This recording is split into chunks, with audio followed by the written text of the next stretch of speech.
এসএসকেএমে গিয়ে মুখ্যমন্ত্রী ইন্টারকমে বালুর সঙ্গে কথা বলেন, বিস্ফোরক অভিযোগ শুভেন্দুর।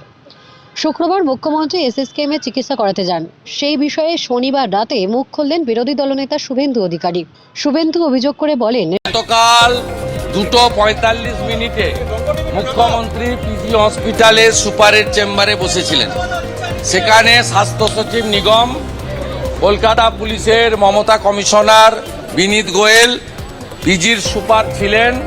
সন্ধ্যে 7টা অবধি স্পেসিফিক খবর আছে সুজয় কৃষ্ণ ভদ্র, তার ব্যাপারে আলোচনা হয়েছে এবং মুখ্যমন্ত্রী ওখান থেকে কাস্টডিতে থাকা জ্যোতিপ্রিয় মল্লিক তার সঙ্গেও ইন্টারক্যামে কথা বলেছেন। দ্বিতীয় মিটিং সন্ধ্যাবেলা মুখ্যমন্ত্রীর বাড়িতে হয়েছে। সেখানে মুখ্যমন্ত্রী ছিলেন, তার ভাইপো ছিলেন এবং সেখানে নতুন ডিজি রাজীব কুমার ছিলেন। সেখানেও 1.5 ঘন্টা আলোচনা হয়েছে কিভাবে পশ্চিমবঙ্গে লোকসভা নির্বাচন লুট করা যায়। সেখানে গিয়ে সুপারের ঘরে মুখ্যমন্ত্রী বৈঠক করেছেন। বৈঠকে আরও কারা উপস্থিত ছিলেন তার তালিকাও আছে বলে জানান বিজেপি বিধায়ক। এসএসকেএমে গিয়ে ইডির হাতে গ্রেপ্তার সুজয় কৃষ্ণ ভদ্র ওরফে কালীঘাটের কাকুর খবর মুখ্যমন্ত্রী নিয়েছেন বলে অভিযোগ। সেই সঙ্গে ইন্টারকমের মাধ্যমে জ্যোতিপ্রিয় মল্লিকের সঙ্গে মমতা কথা বলেছেন বলেও অভিযোগ শুভেন্দুর। স্বাভাবিক কারণেই এই নিয়ে চাঞ্চল্য ছড়িয়েছে চারিদিকে, যদিও তৃণমূল পত্রপাঠ এই অভিযোগকে মিথ্যা বলে উড়িয়ে দিয়েছে।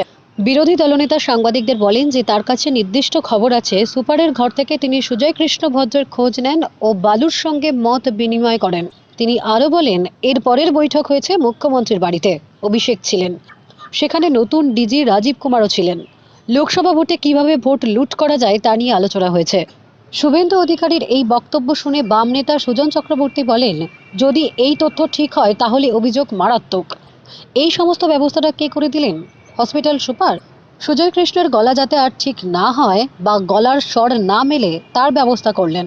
খুব বেআইনি কাজ করলেন। তবে তৃণমূলের মুখপাত্র কুণাল ঘোষ বলেন, সর্বৈব কাল্পনিক, ভিত্তিহীন, মিথ্যাচার, এর কি জবাব হতে পারে? যা মুখে আসছে এটা দিশাহীন, পাগল, সব জায়গায় এই ধরনের মন্তব্য করে যাচ্ছে। একদম একটা রুটিন চেক আপ এবং একটা ছোট চিকিৎসার বিষয় ছিল। মুখ্যমন্ত্রী গিয়েছেন, সেটি সেরেছেন এবং সেখান থেকে আবার বাড়ি চলে এসেছেন।